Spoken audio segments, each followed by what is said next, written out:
എല്ലാവരും എപ്പോഴും ചോദിക്കുന്ന ഒരു കാര്യമാണ്, നിങ്ങൾക്ക് പുതിയതായിട്ട് എന്താണ് പറയാനുള്ളത്, പുതിയതായിട്ട് എന്താണ് പറയാനുള്ളത്. നമ്മൾ പുതിയതായിട്ടും പഴയതായിട്ടും ആരോടും ഒന്നും പറയണില്ല. ഇങ്ങനെ ഒരു പോസിബിലിറ്റി ജീവിക്കുന്നിടത്തുണ്ടെന്ന് തിരിച്ചറിഞ്ഞ് നമ്മൾ ജീവിക്കണമെന്ന് മാത്രമേ ഉള്ളൂ.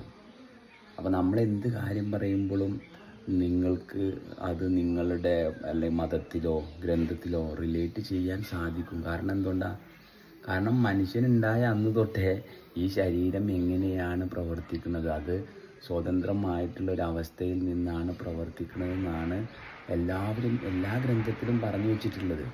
അപ്പോൾ നമ്മളും ജീവിക്കുന്നിടത്ത് നമ്മൾ പറയുമ്പം നിങ്ങൾക്ക് അതുമായിട്ട് സാമ്യത തോന്നുന്നത് സ്വാഭാവികമാണ്. പക്ഷെ ആ തോന്നുന്നത് മനസ്സിലാണോ? അതായത് അത് മനസ്സിലാക്കുക എന്നുള്ള പ്രക്രിയയിലാണോ അതിനെ അറിയുന്നത്, അതോ ഈ ശരീരം അതുപോലത്തെ പ്രവർത്തന മണ്ഡലത്തിലൂടെ ആ സ്വാതന്ത്ര്യത്തിൽ നിങ്ങൾക്ക് നിങ്ങളുടെ ജീവിതം അനുഭവിക്കാൻ സാധിക്കുന്നുണ്ടോ?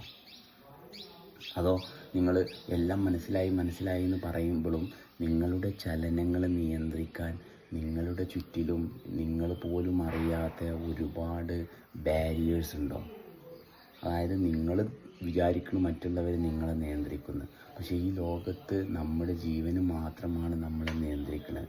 അപ്പോൾ ആ നിയന്ത്രണത്തെ നിങ്ങൾക്ക് വ്യക്തമായിട്ട് നിങ്ങളുടെ ജീവിതത്തിലേക്ക് കൊണ്ടുവരാൻ സാധിക്കുന്നുണ്ടോ? അതോ നിങ്ങൾ പോലും കാണാത്ത മറ്റെല്ലാ ശക്തികളും മതവും ജാതിയുമാണോ നിങ്ങളെ നിയന്ത്രിക്കുന്നത്? ഇത് മാത്രം പരിശോധിച്ചാൽ മതി.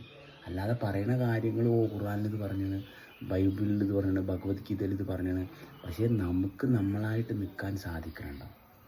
ഈ മുഴുവൻ ഈ ജീവിതത്തെയും നമുക്ക് നമ്മളെ ജീവന് ഡിപ്പെൻഡ് ചെയ്തിട്ട് അനുഭവിക്കാൻ സാധിക്കുന്നുണ്ടോ? ആ സ്വാതന്ത്ര്യം നമ്മുടെ കയ്യിലുണ്ടോ? അത് മാത്രം നോക്കിയാൽ